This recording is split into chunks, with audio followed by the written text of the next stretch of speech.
Sa ibang balita, isinulong ng isang senador ang random drug testing sa Senado. Kasunod ng kontrobersya na isang staff ang umano'y gumamit ng marijuana habang nasa gusali ng Senado. Yan ang ulat ni Daniel Manalastas. Aminado si Senate Minority Leader Tito Soto na nabulaga siya sa ulat ng may umano'y isang staff na nagmariwana o amoy mariwana sa Senado. Nagugulat ako, nakakahiya yan.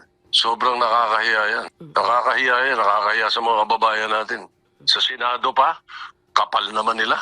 Dahil sa ulat na ganito, ang mungkahi ngayon ni Soto, random drug testing sa Senado. Makatulong daw ito sapagkat mapipilitan umiwas sa paggamit ng droga. Mayroon daw ganito noong panahon niya na Senate President pa siya. Nung panahon ko, 4.5 years yan, lagi may random drug testing ang mga empleyado.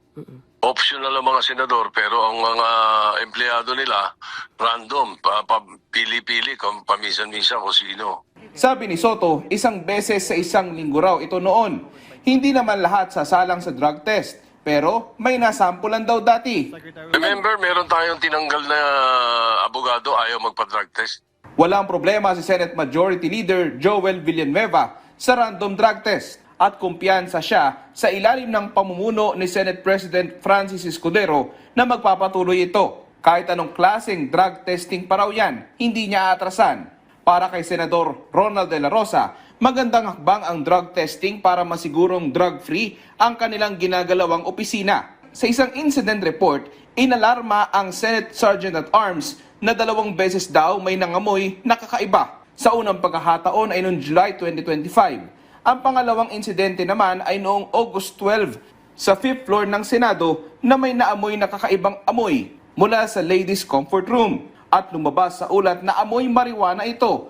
Base pa sa report, ang nandun lang daw sa lugar umano ay ang aktres na si Nadia Montenegro na staff ngayon ni Senador Robin Padilla. Itinanggi raw ni Montenegro na naninigarilyo siya sa ladies' comfort room, pati na ang paggamit ng marijuana. Pero aminado siyang may dala raw siyang vape sa bag na maaaring naging ugat ng kakaibang amoy. Itinanggi naman ang opisina ni Padilla na nag-resign si Montenegro. Nakalibla nga siya. Yes. In fact, nung lumabas yung yung news item, we immediately conducted our own internal investigation. Nauna pa nga kami sa OSAI.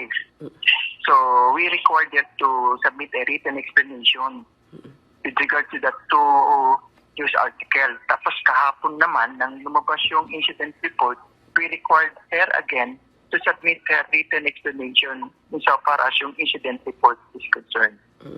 So, meron siya until Tuesday to submit. Wala rin daw problema ang opisina ni Padilla kung may random drug test.